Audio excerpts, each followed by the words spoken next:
Some places on our planet seem to exist outside the normal march of time. They serve as quiet sentinels, safeguarding hazardous coastlines. Their lonely vigil a testament to human ingenuity and our perpetual conflict with the sea. On a craggy headland, where the Borean Sea incessantly assails the ancient rock, one such construction stands. It is known to the local population as Osprey's Crest Lighthouse. Observed from a distance, it makes for a classic, almost scenic image. A stark white tower crowned with a black lantern gallery, holding its ground against the somber skies and the churning, dark waters below.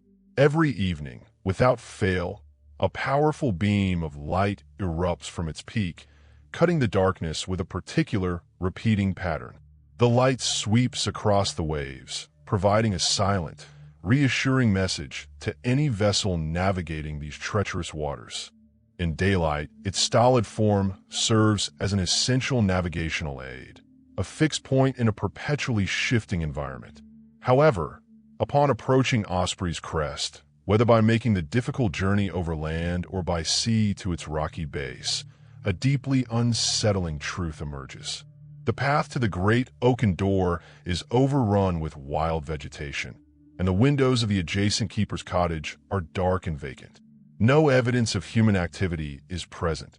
No footprints in the damp soil, no wisp of smoke from a chimney, no human voices on the breeze. The only sounds are the cries of gulls, the howl of the wind, and the relentless roar of the surf. This is because for more than 30 years, the lighthouse has been without occupants. No one climbs the winding stairs to light the lamp. No one polishes the great lens or keeps vigil through the long, stormy nights. The building is abandoned, and yet it operates. This is the paradox of Osprey's Crest. It is a ghost with a purpose. It is a machine that performs its vital duty long after its human operators have departed. How is this possible? The answer lies not in regional folklore or seafaring tales, but in a quiet revolution in technology hidden inside these stone walls that are more than a century in age. The story of this lighthouse is a narrative of change, bridging two separate ages.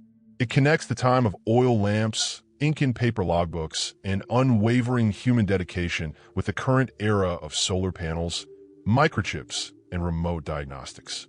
To understand the lighthouse in its current state, we must first dissect the layers of its operation. The heart of any lighthouse is its light source. Its unique signature that tells sailors not only that a light is present, but which one it is. For generations, this required a massive and intricate Fresnel lens, a masterpiece of glass and brass, which revolved gently in a trough of mercury as a keeper tended a bright oil or kerosene flame at its center. This whole, immense apparatus has been taken out of Osprey's Crest. In its place is a device that seems deceptively simple. It is a modern, compact beacon made of a cluster of potent light-emitting diodes, known as LEDs. This new lamp is far smaller, vastly more energy efficient, and requires almost no maintenance. It can run for 50,000 hours or more before needing to be replaced. The elaborate, sweeping rotation is also a relic of the past. The light now generates its signature pattern of 2 white flashes every 15 seconds through precise, computer-controlled timing. The electronic controls simply cycle the powerful LEDs on and off in the exact, necessary sequence. Energizing this bright beacon in such an isolated location presents a singular challenge. The keepers of yesteryear would have had to winch barrels of oil or coal up the cliffside. Today, the lighthouse generates its own electricity. On the south-facing pitch of the old keeper's cottage roof, almost invisible from the ocean, are rows of dark photovoltaic solar cells. During the rare, clear days in this part of the world, they silently capture solar energy, converting it into an electrical charge. This power is then directed into a large bank of high-capacity batteries housed in the cottage's old cellar, a cool, dry place perfect for maximizing their lifespan. The entire system is designed for autonomy. It can store sufficient power to keep the light and all its support systems running through many weeks of solid cloud cover, fog, and storms, which are common along this coast. But what if the storms last even longer? What if a string of sunless winter weeks depletes the batteries? The engineers who designed this automated system planned for this contingency. Located in a small, soundproofed outbuilding is a diesel generator. It sits idle, a sleeping guardian for the automated sentinel. If the battery charge drops below a predetermined critical threshold, say 20%, the control system automatically brings the generator to life. It will start, run just long enough to replenish the batteries to a safe level, and then shut down again. Its fuel tank is large enough to power the lighthouse through an entire sunless winter, an unlikely but not impossible scenario. This layered system of backup is the cornerstone of its dependability. The solar panels are the primary system, the batteries are the secondary, and the generator is the final, ultimate line of defense. The light, though, is only one part of the equation. In this region, the greatest danger to shipping is not always the dark of night, but the thick, disorienting fog that can roll in from the sea without warning, blanketing the coast and reducing visibility to near zero. In these conditions, a light is useless. For this, the lighthouse needs a voice, the deep, resonant bellow of a foghorn. In the past, a keeper would have had to make a judgment call to fire up the huge compressed air engines that drove the horn. Today, that decision is made by a small, sophisticated sensor mounted on the lantern room's outer gallery. This device, a visibility meter, projects an infrared beam across a short distance and measures how much of that beam is scattered by water droplets in the air. When the fog density reaches a preset level, a signal is sent to the central controller. The sound then begins. It is not the old air-powered horn. It is a modern electronic sound emitter, an array of drivers that produces the same powerful, low-frequency note designed to penetrate for miles over the water, a tone that has been scientifically engineered to cut through the dense, sound-muffling blanket of fog. It will sound its programmed blast of a 5-second duration every 60 seconds until the sensors report that the air has cleared. It acts without human intervention, a tireless watchman that never sleeps and possesses senses more acute than any person's. This automated protector is a marvel of modern engineering, a self-sustaining beacon of safety. But these old stone walls hold more than just wires and circuit boards. They hold the echoes of another time, an age when the lives of sailors depended not on a microchip, but on the steadfast devotion of the lighthouse keepers who once called this isolated rock their home. Their story is written into the very stones of this tower. The soul of the old lighthouse was not machinery or fuel. It was discipline. It was a strict, meticulous, and unbreakable routine that governed every aspect of the keeper's existence. To step into the keeper's cottage, even in its current abandoned state, is to feel the phantom imprints of that life. One can practically trace the worn path in the floorboards from the modest kitchen to the living quarters, and then to the heavy door leading to the base of the tower. This cottage was not merely a house. It was a life support module. Every item had its place and purpose, and every inch of space was utilized. Canned goods and dry provisions were stored in a pantry, enough to last for months, as a buffer against the possibility that supply vessels might be delayed by foul weather. Outside, in a small patch of earth shielded from the worst of the gales, faint indentations in the soil still hint at where a hardy vegetable garden once grew, a small, defiant patch of green in a world of gray. Rock and blue sea. The keeper's day commenced before sunrise, while the great light was still performing its nightly duty. The first task, after a brief meal, was the ascent. 138 winding stone steps, a vertical journey inside the tower's damp, cool core. Each step was worn smooth by the passage of countless footsteps. At the top, in the lantern room, the real work began. The air would be thick with the smell of spent kerosene and hot metal. The first job was to extinguish the lamp, a complex burner that required careful handling. Then came the cleaning. Soot and carbon had to be meticulously wiped from every part of the mechanism. The wicks needed to be trimmed with great care to ensure a clean, bright, and even flame for the coming night. Then came the lens, the magnificent Fresnel lens, the very soul of the old lighthouse. It was a honeycomb of glass prisms and bullseye lenses, each piece ground and polished to capture every stray photon of light from the lamp and concentrate it into a single, powerful beam. It was a work of art, but also a delicate scientific instrument. And it had to be immaculate. The keeper would spend hours each day polishing it. First with a soft cloth to remove dust and the fine salt spray that always found its way inside. Then with a chamois skin to bring every glass surface to a perfect, brilliant sheen. A single greasy fingerprint or a speck of dust could refract the light, diminishing its power and its range. For the keeper, this was not just a chore. It was a ritual, a communion with the machine that defined his life. The duties extended far beyond the lantern room. The clockwork rotation mechanism, a marvel of gears and weights like that of grandfather clock, had to be wound. This involved turning a large crank, hoisting a massive weight up the central column of the tower.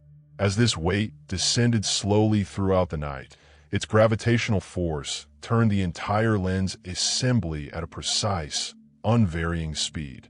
The keeper was also a painter, constantly fighting the corrosive effects of the salt air with fresh coats of white on the tower and gray on the metalwork. He was a mechanic, maintaining the diesel engines that predated the modern generator, used for electricity and the old compressed air foghorn.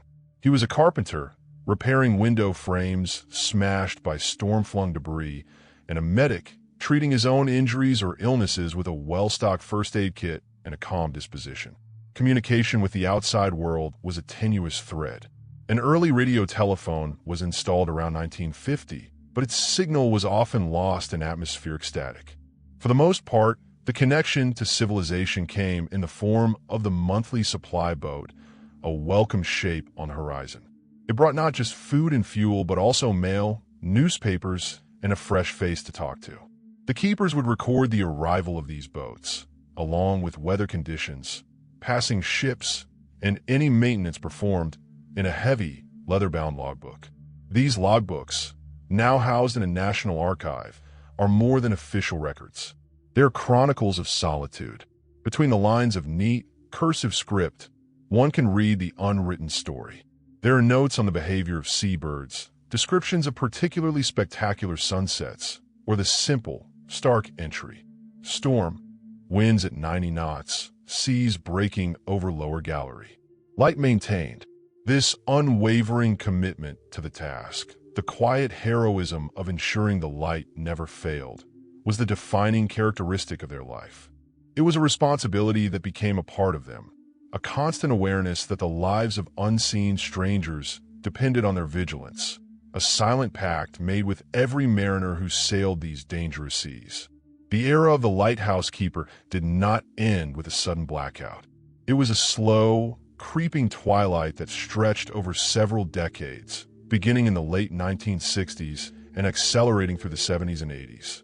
The reasons were pragmatic, born not of a desire to eliminate a proud profession, but from the relentless march of economics and technology.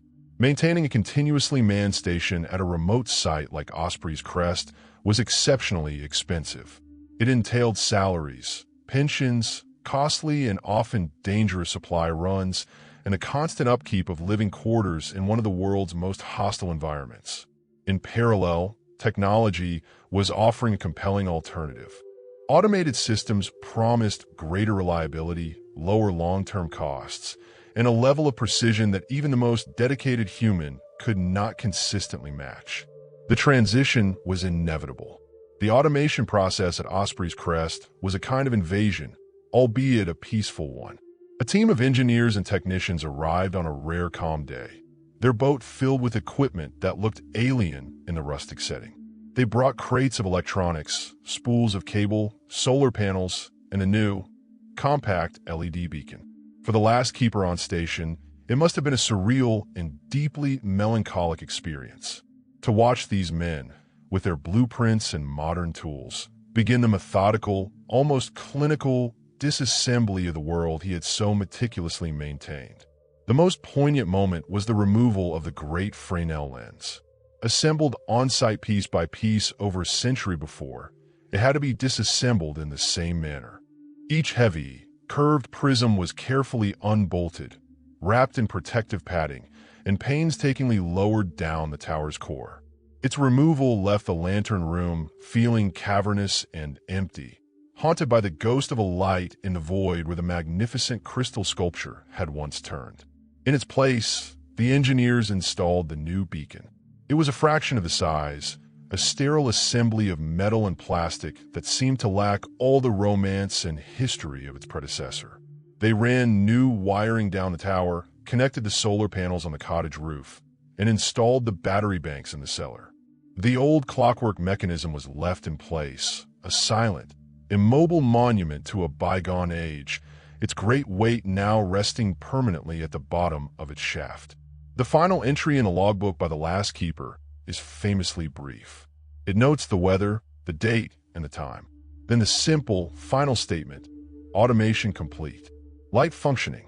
The keeper then walked down the 138 steps for the last time, locked the heavy oak door behind him, and departed on the same boat that had brought the engineers. As the vessel pulled away from the shore, he would have watched the tower, his home and his life's work, recede into the distance. And that night, for the first time in over 100 years, the light at Osprey's crest switched on with no human hand to guide it. The watch over Osprey's crest did not cease. However, it simply relocated. It moved from a storm-battered rock to a quiet, climate-controlled room hundreds of miles inland, at a central control center for the National Lighthouse Authority. Here, a new kind of keeper stands a watch. This keeper is a technician, seated before a bank of computer monitors. One screen displays a detailed schematic of the Osprey's crest lighthouse, a digital twin that provides a constant stream of data.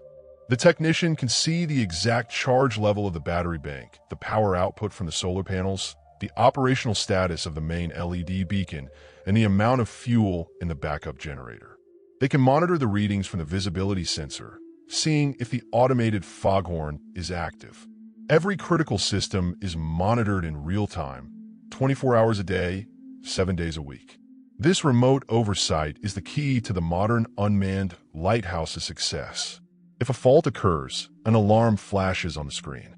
Perhaps the main beacon has failed to activate. The technician can, with a few clicks of a mouse, attempt a remote system reset.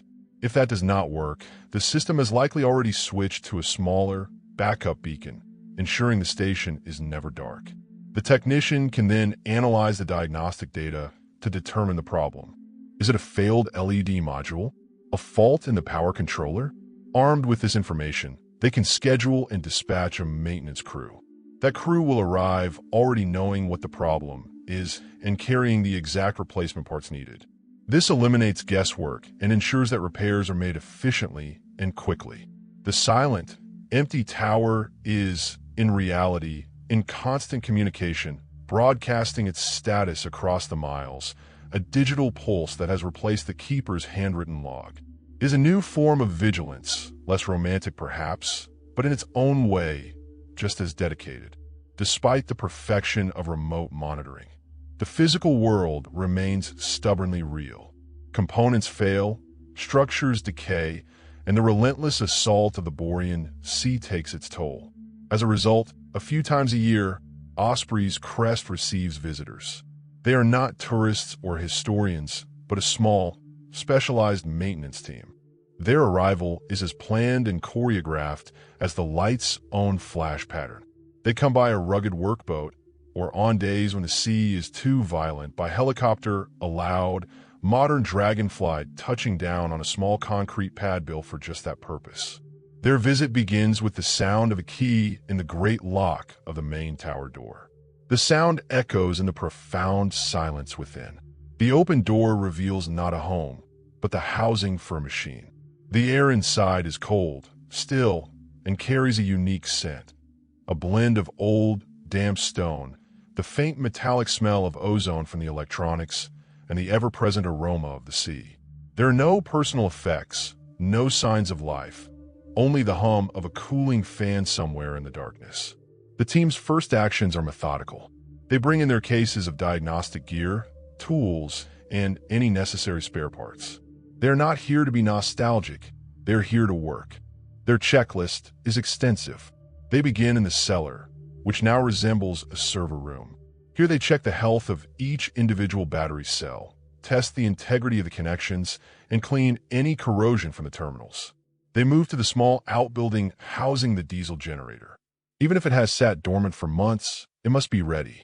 They check the fuel lines, run the engine for a short period, and verify that its auto-start function is armed and operational. Back in the former keeper's house, they do not linger in the empty rooms. Their focus is on the control panels bolted to the walls, tracing the wiring that snakes through the old structure and verifying that the solar charge controllers are functioning at peak efficiency. The ascent of the tower is a different experience from that of the old keepers. The team's heavy work boots clomp on the same worn steps, but their purpose is different. They're not climbing to tend a flame, but to service a circuit. They carry laptops and digital multimeters, not polishing cloths. Halfway up, they might pause at a small porthole to look out at the churning sea, the only reminder of the wild world outside this stone cylinder. In the lantern room, the change is most stark. The empty space, once dominated by the magnificent lens, is now occupied by the utilitarian modern beacon. The team will clean the exterior lantern glass, wiping away the thick crust of salt that builds up, and inspect the seals for any sign of water ingress. They will plug a laptop directly into the beacon itself, running a deep diagnostic that goes far beyond what the remote system can see, checking the health of every individual LED and the integrity of its internal power supply. As they work, they are surrounded by the slow, inevitable evidence of nature's siege. On the tower's north face, a thick blanket of green and black lichen thrives in the perpetual dampness. Seabirds have built messy nests in the sheltered eaves of the cottage roof, their harsh cries the only voice the lighthouse hears for months on end. Rust bleeds in long, orange streaks from any ungalvanized ironwork missed on the last painting run. The concrete of the landing pad is slowly being eaten away by the constant motion of the waves, its edges now soft and cracked. The team's job is to push back against this decay, to maintain the integrity of the machine and the structure that protects it. They are fighting a war of attrition, a war they can never truly win, but one they cannot afford to lose. Their work ensures the silent sentinel will stand for another season, its automated heart beating strong against the tide of both the calendar and the sea. The reality of an automated lighthouse like Osprey's crest poses an important question. What has been lost, and what has been gained? The gain is tangible and measured in metrics of efficiency and safety. The modern LED beacon is brighter, more reliable, and projects a more sharply defined beam than the most perfectly tinted kerosene lamp ever could. The automated foghorn reacts to changing conditions faster than a human ever could, activating the moment visibility drops, not a moment later. The operating costs are a fraction of what they were, and the risk to human life, the very real danger that keepers faced in storms or during supply runs, has been completely eliminated. From a purely functional perspective, the automated lighthouse is superior in every quantifiable way. It is a perfect machine for its purpose, a tireless servant of maritime safety. The loss, however, is more abstract, harder to quantify, but no less real. What has been lost is the human element, the story. The lighthouse was more than a navigational aid. It was a symbol of human presence and endurance in the most savage of environments. The steady, warm glow from the keeper's cottage window was a sign of life, a tiny spark of humanity set against the vast, uncaring darkness of the ocean and the night. For a sailor on a storm-tossed deck, seeing the lighthouse beam was one thing, but the knowledge that a fellow human being was up there, keeping that light burning for them, was something else entirely. It was a sense of kinship, a shared humanity in the face of nature's power. That kinship is now gone.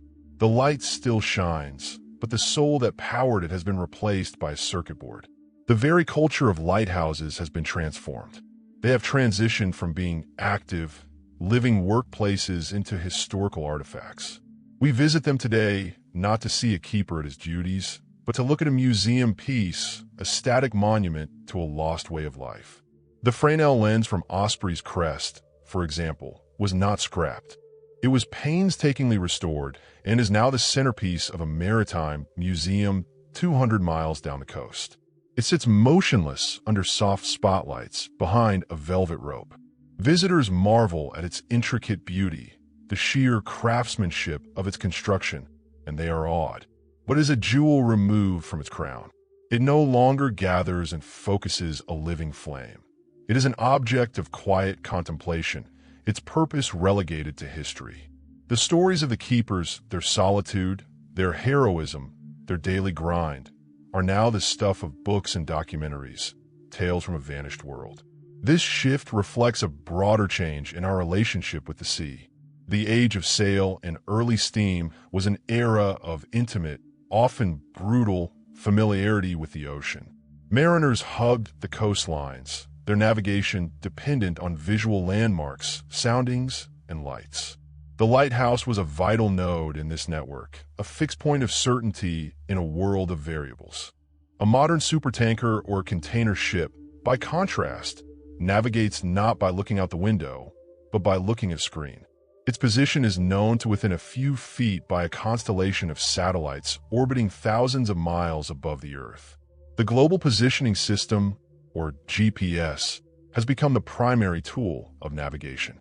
Its silent, invisible signals provide a level of accuracy and reliability that makes visual aids like lighthouses seem almost quaint.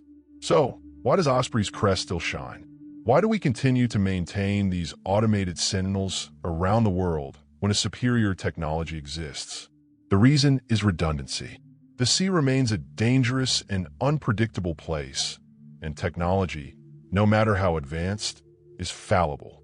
GPS signals can be disrupted, whether by solar flares, system malfunction, or even deliberate jamming. In that event, when the digital screens go blank, the mariner will once again look out the bridge window, searching for a landmark, a familiar stretch of coast, a light. And in that moment, the steady, repeating flash of Osprey's crest becomes, once again, the most important thing in the world. It is the ultimate backup, the analog failsafe in a digital age. It stands as a quiet reminder that for all our technological prowess, we should never place all of our trust in a single, fragile system. It is a belt and suspenders approach to safety, a lesson learned over centuries of hard experience on the water. The empty tower is not obsolete. It is simply waiting, a faithful guardian, ready for the moment it is needed most.